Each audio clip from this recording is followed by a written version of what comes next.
Hello my dear students, welcome to your master chem channel. कैसे हैं प्यारे बच्चों? Very good. आज मैं Amla Shankar Yadav master chem channel की तरफ से IIT JEE and NEET foundation के बच्चों के लिए इलेक्ट्रोकेमिस्ट्री चैप्टर से वीडियो लेकर आया हूं प्यारे बच्चों। तो आज के वीडियो में मेरा इंट्रोडक्शन फिर होगा। एक बार तो हमने इंट्रोडक्शन दिया, लेकिन आज के वीडियो में थोड़ा बढ़ चढ़कर इंट्रोडक्शन होगा। सबसे पहले मैं ये बताऊंगा कि इलेक्ट्रोकेमिस्ट्री क्या है, इलेक्ट्रोकेमिकल चेंजेज क्या हैं, और आज हमारे लाइफ में इलेक्ट्रोकेमिस्ट्री की क्या इम्पॉर्टेंस है। तो देखो प्यारे बच्चों, इनसे रिलेटेड भी क्वेश्चंस आए हुए हैं, जबकि बच्चे इसे बहुत हल्का समझते हैं कि छोड़ो हटाओ, इलेक्ट्रोकेमिस्ट्री क्या है, इसके क्या इम्पॉर्टेंस हैं, इलेक्ट्रोकेमिकल चेंजेज क्या होते हैं, इसको इग्नोर करके वो बड़ी बड़ी बातें पढ़ने लगते हैं। आप बड़ी बड़ी बातों पढ़ो, है ना, लेकिन इन सब पर भी ध्यान दो बेटा, क्योंकि पेपर जो सेटर होता है ये सोचता है कि बच्चे इन सब चीज़ों को नहीं पढ़ते हैं, और वो क्या करता है कि ऐसे ही क्वेश्चन को आईआईटी नीट में डाल देता है। तो बच्चे परेशान हो जाते हैं कि भाई मैंने तो बहुत बड़ी बड़ी न्यूमेरिकल लगा के आए। अच्छी बात है, आप लगाओ, है ना, लेकिन मेरा कहना है कि पूरी बेसिक को लेते हुए आप चलो, बेसिक आइडिया को समेटते हुए आप हायर पर जाओ, तो बेस्ट होगा, आपका स्टडी परफेक्ट होगा और सिलेक्शन भी होगा। तो चलते हैं, लास्ट में हम कुछ क्वेश्चन भी आपको ऐड किए हुए हैं आईआईटी नीट के और जेई में आए हुए जो है, तो देखते हैं। हाँ तो प्यारे बच्चों, ये जो है electrochemistry is defined as that branch of chemistry which deals with the relationship between electrical energy and chemical changes taking place in the redox reaction। तो प्यारे बच्चों, जब भी रिडॉक्स रिएक्शन होता है तो केमिकल एनर्जी प्रोड्यूस होती है, and that chemical energy is converted into electrical energy.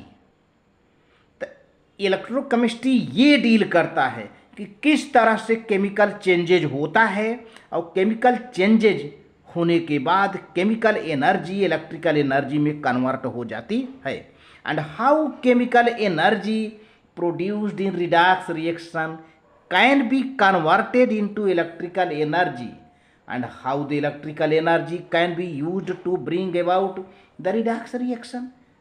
तो इस तरह से देखा जाए तो कभी कभी केमिकल एनर्जी इलेक्ट्रिकल एनर्जी में जब रिडॉक्स रिएक्शन होता है तो केमिकल एनर्जी इलेक्ट्रिकल एनर्जी में कन्वर्ट हो जाती है, और कभी कभी ऐसा भी होता है प्यारे बच्चों कि electrical energy is utilized in starting the redox reaction. Redox reaction को स्टार्ट करने के लिए इलेक्ट्रिकल एनर्जी भी इस्तेमाल कर ली जाती है। तो इस तरह से हमारे पास दो तरह के रिएक्शन होंगे, या दो तरह के सेल देखने को मिलेंगे, इलेक्ट्रोलाइटिक सेल और इलेक्ट्रोकेमिकल सेल, जिसको हम गैल्वानिक सेल भी कहते हैं, वोल्टाइक सेल, जिसका हम आगे डिस्कशन करेंगे आगे की वीडियो में। लेकिन अभी मेरा यही डिस्कशन है एनर्जी को लेकर के। केमिकल एनर्जी ऐसा रिडॉक्स रिएक्शन जिसमें केमिकल एनर्जी इलेक्ट्रिकल एनर्जी में कन्वर्ट हो जाता है। एक ऐसा रिडॉक्स रिएक्शन जिसको स्टार्ट करने के लिए इलेक्ट्रिकल एनर्जी दी जाती है, तो रिडॉक्स रिएक्शन चलता है और केमिकल एनर्जी में कन्वर्ट हो जाती है। तो इस तरह से बातें होती है प्यारे बच्चों। अब हम देखते हैं कि आखिर इलेक्ट्रोकेमिकल चेंजेज हैं क्या, how many aspects, how many supports, how many types of study of electrochemical changes, है ना, यहाँ पर ये देखेंगे। तो केमिकल चेंजेज इन्वॉल्विंग प्रोडक्शन और consumption of electricity are called electrochemical changes. तो प्यारे बच्चों, इलेक्ट्रोकेमिकल चेंज में या तो इलेक्ट्रिकल एनर्जी कन्वर्ट हो, इलेक्ट्रिकल एनर्जी प्रोड्यूस होगी, या तो इलेक्ट्रिकल एनर्जी कंज्यूम होगी। दोनों बातें हैं, जैसा कि मैंने अभी पहले बताया था। ऐसे केमिकल चेंजेज जिसमें इलेक्ट्रिकल एनर्जी प्रोड्यूस होती है या फिर इलेक्ट्रिकल एनर्जी कंज्यूम भी होती है। तो the three main aspects of study in the branch of the electrochemistry here कि तीन तीन पॉइंट हैं यहाँ पर। एक तो electrolysis, second electrolytic conduction, third electrochemical cells या गैल्वानिक सेल या वोल्टाइक सेल कहेंगे। तो सबसे पहले इलेक्ट्रोलिसिस, इलेक्ट्रोलाइटिक कंडक्शन, इसका हम डिटेल स्टडी करेंगे नेक्स्ट आने वाले वीडियो में। लेकिन आज हम सब इसके बाद ये बताने जा रहे हैं कि आखिर इलेक्ट्रोकेमिस्ट्री में इसका क्या इम्पॉर्टेंस है। तो there having a great theoretical as well as practical importance of electrochemistry which are given as। क्या है प्यारे बच्चों?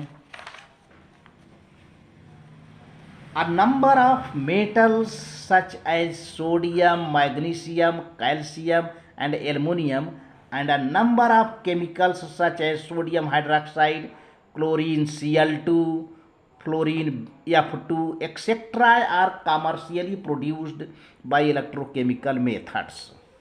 तो इस तरह से होता है जो कि कमर्शियली यूज है। सोडियम हाइड्रोक्साइड का यूज होता है, मैग्नीशियम, कैल्शियम, एल्युमिनियम का प्रोडक्शन होता है, इनका इलेक्ट्रोलिसिस होता है, इनके कंपाउंड का, और कुछ Cl2 जैसे क्लोरीन गैस है, फ्लोरीन गैस है, कमर्शियली इनका प्रोडक्शन होता है प्यारे बच्चों। अब आते हैं बैटरी और सेल पर।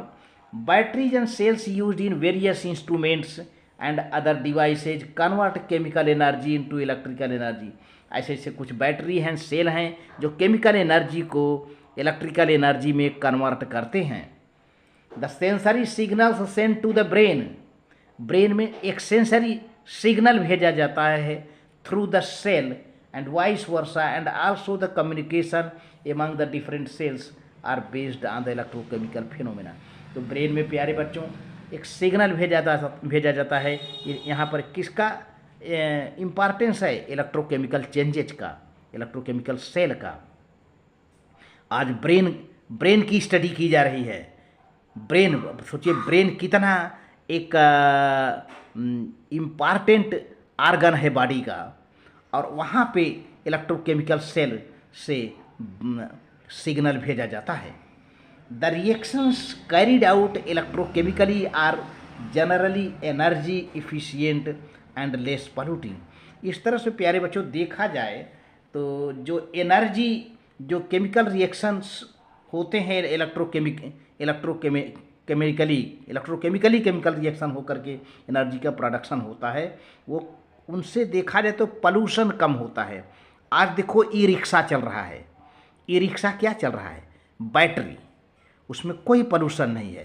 तो दे आर इको फ्रेंडली, हमारे इन्वायरमेंट के लिए काफ़ी फ्रेंड जैसा व्यवहार करते हैं। Hence their study is gaining importance to develop new technology.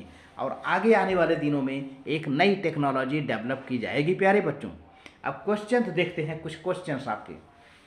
Which one of the following will not conduct electricity? Crystalline sodium chloride, copper sulfate solution, graphite sodium chloride crystals having defects। तो प्यारे बच्चों graphite तो conduct करेगा, copper sulphate solution ionise होगा वो भी conduct करेगा, और sodium chloride crystal having defect ये भी कंडक्ट करेगा, लेकिन क्रिस्टलाइन सोडियम क्लोराइड नहीं कंडक्ट करेगा। आपका करेक्ट आंसर ए है प्यारे बच्चों, ए, क्योंकि क्रिस्टलाइन है and ions are not free. तो करेक्ट आंसर प्यारे बच्चों आपका है crystalline sodium chloride does not conduct electricity. अगला क्वेश्चन है प्यारे बच्चों, the best conductor of electricity is a 1m solution of. एक मोलर सोल्यूशन कौन सा कंपाउंड, किस कंपाउंड का एक मोलर सोल्यूशन एक अच्छा कंडक्टर होगा? Boric acid, acetic acid, sulphuric acid, phosphoric acid. तो प्यारे बच्चों सल्फ्यूरिक एसिड एक स्ट्रांग इलेक्ट्रोलाइटिक सोल्यूशन है, स्ट्रांग इलेक्ट्रोलाइट है सल्फ्यूरिक एसिड। आपका आंसर सही है सल्फ्यूरिक एसिड सी, क्योंकि स्ट्रांग इलेक्ट्रोलाइट है इन सभी में। एस्टिक एसिड तो वीक है, बोरिक एसिड, फास्फोरिक ये सब वीक हैं। सल्फ्यूरिक एसिड का एक मोल सोल्यूशन बहुत अच्छा बेस्ट कंडक्टर होगा। सल्फ्यूरिक एसिड का एक मोल सोल्यूशन एक मोलारिटी का सोल्यूशन जिसका कंसंट्रेशन 1 मोलर हो, वह बेस्ट कंडक्टर होगा। तो आपका आंसर करेक्ट सही सी है, sulphuric acid being a strong electrolyte is the best conductor. अगला क्वेश्चन है, an electric current is passed through an aqueous solution of the following compounds which one shall decompose. तो प्यारे बच्चों, एक एक्वस सॉल्यूशन कंपाउंड में electric current pass होता है तो कौन डिकम्पोज हो जाएगा? Aqueous solution urea, aqueous solution glucose, aqueous solution silver nitrate, aqueous solution ethyl alcohol. तो प्यारे बच्चों, यूरिया, ग्लूकोज, एथिल अल्कोहल तो एक ए ऑर्गेनिक कंपाउंड है, इनका कोई डिकम्पोजिशन होता नहीं। डिकम्पोजिशन किसका होगा? इलेक्ट्रोलाइट का। तो सिल्वर नाइट्रेट क्या है? इलेक्ट्रोलाइट है। आपका बेस्ट आंसर क्या है? Silver nitrate. ठीक है। अगला क्वेश्चन है, which has maximum conductance? Copper, iron, silver, Teflon. तो silver has the maximum conductance. प्यारे बच्चों, इस तरह से वीडियो अच्छा लगे तो लाइक करके सब्सक्राइब कर देना, शेयर करना। थैंक यू वेरी मच प्यारे बच्चों।